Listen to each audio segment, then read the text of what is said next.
Okay जी, अस्सलाम वालेकुम। OCT angiography part 2। अब हम डिस्कस करेंगे डिटेल्ड सेक्शन, और डिटेल्ड सेक्शन में इसको क्लिक करेंगे डिटेल्ड को, तो इस तरह की विंडो ओपन हो जाएगी। इसमें ये कुछ वैल्यूज़ आ रही हैं यहाँ पे, FAZ, NFA और VFA।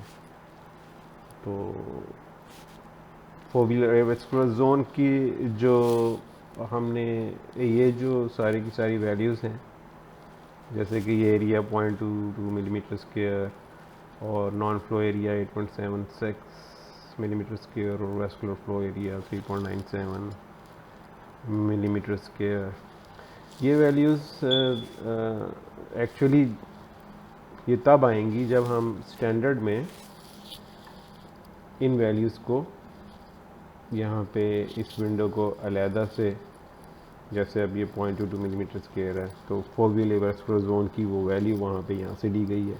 इसी तरह नॉन फ्लो एरिया का बाकायदा ये 8.755 मिलीमीटर स्क्वायर, ये नॉन फ्लो एरिया 8.7, उसको राउंड कर दिया, उसने 76 कर दिया 5 को।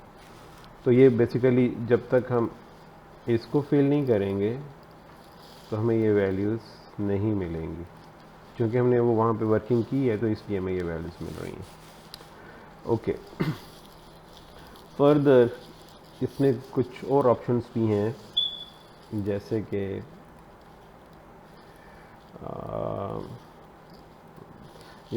ये यहाँ पे इस साइड पे अगर हम देखें तो ये डिफरेंट ऑप्शंस मौजूद हैं। रेटिना है, विट्रस है, सुपरफिशियल लेयर है, SBC लेयर है, और उसके बाद रेटिनल पेरिकैपिलरी प्लेक्सिस RPCP है, डीप है, DVC है, ICP है, DCP है, आउटर सेगमेंट है, कॉर्डियोकैपिलरी एरिया, कॉरड एरिया, डेप्थ कोडेड, और इसी तरह कस्टमाइज में मतलब कि आप अपना डिफाइंड एरिया भी अपनी मर्ज़ी से आप उसको कस्टमाइज़ कर सकते हैं। जैसे कि फॉर एग्ज़ाम्पल इस वक्त अगर मैं इसे कहूँ कि मुझे ये दिखाए फॉर एग्ज़ाम्पल मैं कहता हूँ कि इसे कि ये मुझे इनर प्लेक्सीफॉर्म लेयर IPL की बजाय ना मायड जोन कर लेते हैं। मायड जोन लेयर से लेके और मुझे ये दिखाए आउटर सेगमेंट RP तक के एरिए को यहाँ पे डिस्प्ले करें, तो ये कस्टमाइज़ कर लिया मैंने, अपनी मर्ज़ी से एक विंडो बना ली। तो कस्टमाइज़ का ये फ़ायदा है, मतलब ये प्रीसेट है कॉरेड का, और इसी तरह कॉर्डियोकैपिलरी एरिया, ये प्रीसेट हैं, और आप कस्टमाइज़ अपनी मर्ज़ी से भी बना सकते हैं। ओके, एक तो ये चीज़ हो गई। प्लस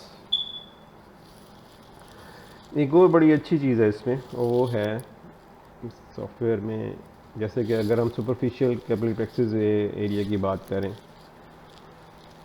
तो इसमें यहाँ पे ड्रॉप डाउन में हमें कुछ ऑप्शंस मिलेंगी जिस पे लिखा होगा डेंसिटी और स्केलेटन। अगर मैं डेंसिटी को सिलेक्ट करता हूँ तो ये मुझे कुछ यहाँ वैल्यूज़ देगा, और इसी तरह अगर मैं स्केलेटन को सिलेक्ट करता हूँ तो ये मुझे कुछ यहाँ वैल्यूज़ देगा। डेंसिटी, स्केलेटन, डेंसिटी की वैल्यूज़ हमेशा ज़्यादा होंगी एज़ कम्पेयर टू स्केलेटन।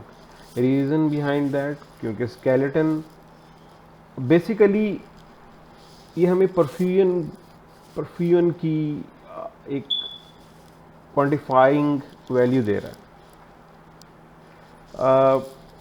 अगर हम डेंसिटी की बात करें तो डेंसिटी में आप ये देखेंगे कि ये एरिया रेड है, ये येलो है, ये ब्लू है। तो ये जो स्केल है यहाँ पे ये शो कर रहा है हीट मैप को। हीट मैप मतलब जहाँ पे ब्लड फ्लो होगा वो ज़्यादा ब्लड फ्लो होगा, वहाँ पे हीट ज़्यादा होगी। तो वो थोड़ा ये देखें, यहाँ पे ये बड़ी वेसल्स हैं, यहाँ पे ब्लड फ्लो ज़्यादा है तो ये थोड़ी रेडिश नज़र आ रही हैं। यहाँ फोवियल एवेस्कुलर जोन में क्योंकि वेसल्स नहीं हैं, ब्लड फ्लो नहीं है, तो ये ब्लू हो गया। और फिर इसी तरह ये येलो है या ग्रीन है, मतलब ब्लड फ्लो है लेकिन एज़ कंपेयर टू दिस कम है, हीट यहाँ कम जनरेट हो रही है। तो ये हीट मैपिंग स्केल कहलाता है इसमें। तो इसी तरह जो डेंसिटी की ये जो वैल्यूज़ हैं ये शो कर रही हैं कि रूल है कि ज़ीरो मीन्स, मतलब अगर यहाँ पे ज़ीरो हो वैल्यू तो इट मीन्स के परफ्यूजन नहीं है, ब्लड फ्लो नहीं है। और अगर 1 है तो परफ्यूजन है। तो जब डेंसिटी की बात होगी तो उसमें बड़ी बड़ी वेसल्स भी आ जाएंगी, जबकि स्केलेटन की बात होगी तो उसमें स्मॉल वेसल्स की ज़्यादातर बात हो रही होगी। यही वजह है कि स्केलेटन की वैल्यूज़ का डायमीटर कम है वेसल्स का एज़ कम्पेयर टू डेंसिटी, क्योंकि इसमें बड़ी वेसल्स इंक्लूड हैं और इसमें छोटी वेसल्स इंक्लूड हैं। ओके, अब यहाँ पे ये कुछ और एक नीचे स्केल दिया हुआ है जिसमें ये रीजन को डिस्क्राइब कर रहा है और ये उसकी डेंसिटी बता रहा है। फॉर एग्ज़ाम्पल टोटल 39.6 है, तो टोटल का मतलब ये है कि मैं आपको एक दूसरी विंडो से समझाता हूँ।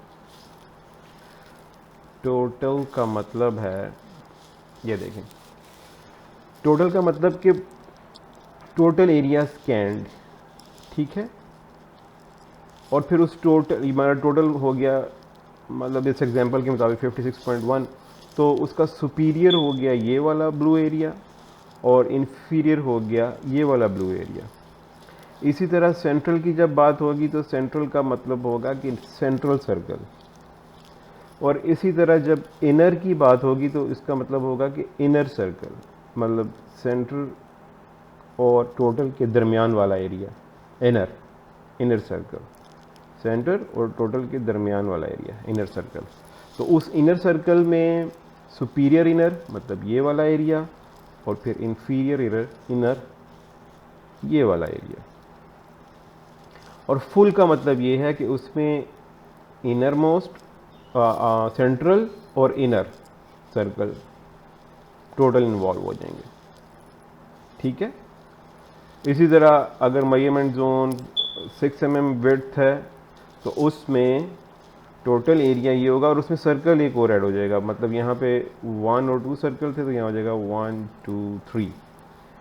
उसमें फिर बात होगी टोटल उसी तरह, सेंट्रल उसी तरह, और उसके बाद बात होगी टोटल में, सेंटर में, इनर में, और फिर आउटर सर्कल में, और फिर ETDRS में। ये ETDRS हो जाएगा। अब ETDRS का early treatment diabetic retinopathy study का ये इस तरह का वो, मतलब उसमें सारे सर्कल्स इन्वॉल्व हो जाएंगे। तो ये इस तरह हम उसको रीड करेंगे इसको। तो ये जितना भी एरिया है, मतलब कि टोटल मीन्स के total area, centre mean central circle, और inner mean this one circle, और फुल मीन सेंटर और इनर दोनों, उसमें ये और ये एरिया, ये जो साइड के एरिया टोटल के, ये शामिल नहीं होंगे। और यही वजह है कि फुल 38.5 है, कम हो गया एज़ कम्पेयर टू टोटल जो कि 39.6 है, मतलब उसमें ये सारा स्कैन एरिया जो है वो शामिल हो जाएगा। तो इसी तरह स्केलेटन है, इसकी कुछ नॉर्मेटिव डाटाबेस वैल्यूज़ हैं। स्केलेटन मतलब और डेंसिटी का वो वैल्यूज़ यहाँ पे ये वैल्यूज़ दी हुई हैं। Mean vessel density 3/3 mm scan और mean vessel density 6/6 mm scan. इसी तरह 48 इयर्स का पेशेंट है और ±20 इयर्स का जो नॉर्मेटिव डाटाबेस है for superficial capillary plexus area, उसका एफ एरिया कितना होना चाहिए